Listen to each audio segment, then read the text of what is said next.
La question appelle deux branches de réponse, je dirais.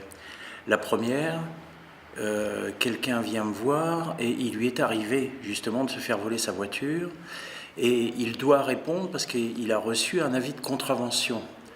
Donc à ce moment-là, il y a plusieurs volets sur l'avis de contravention qu'il a reçu. Ces volets sont envoyés par l'officier du ministère public qui est à Rennes.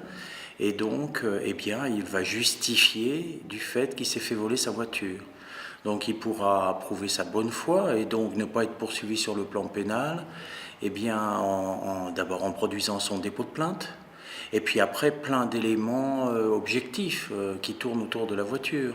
C'est-à-dire qu'il va avoir suspendu, voire résilié son contrat d'assurance. Il a sûrement été obligé d'avoir une nouvelle voiture, donc il produira ce nouveau contrat. Et puis la problématique qui risque de se poser, c'est le fait que l'infraction a été constatée avant ou concomitamment au dépôt de plainte. Donc ça, c'est plutôt le deuxième volet de mon intervention. Je dirais, moi, que quand on est gérant d'une petite structure, la plupart du temps, on n'a pas beaucoup de temps à soi. Donc il vaut mieux avoir une bonne organisation et savoir, par exemple, avoir un cahier, si on a une, deux, trois voitures, savoir ce qu'on fait de la voiture, où on la gare, à quel endroit, à quelle heure. En règle générale, il vaut mieux s'en rappeler. Quand on dépose plainte, il vaut mieux déposer plainte le plus rapidement possible, résilier son contrat d'assurance le plus rapidement possible. Et tout ça, ça permettra de parer justement les infractions qui auraient pu être commises. Parce que les gens qui volent les voitures, la plupart du temps, ils ne font pas attention aux infractions routières et c'est le titulaire de la carte grise qui est le premier sollicité malheureusement.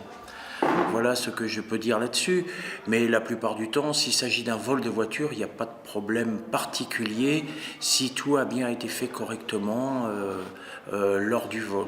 Je dirais qu'il y a une problématique plus courante que le vol de la voiture, parce que le vol de la voiture est devenu une infraction moins courante qu'il y a une vingtaine ou une trentaine d'années.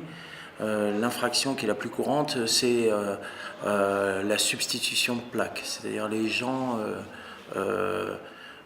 qui ont de mauvaises intentions ou qui veulent rester très discrets quand ils commettent des infractions, passent dans la rue, voient une voiture qui est la même que la leur, et puis notent la plaque d'immatriculation, et alors là, vous avez une problématique qui est plus difficile à faire.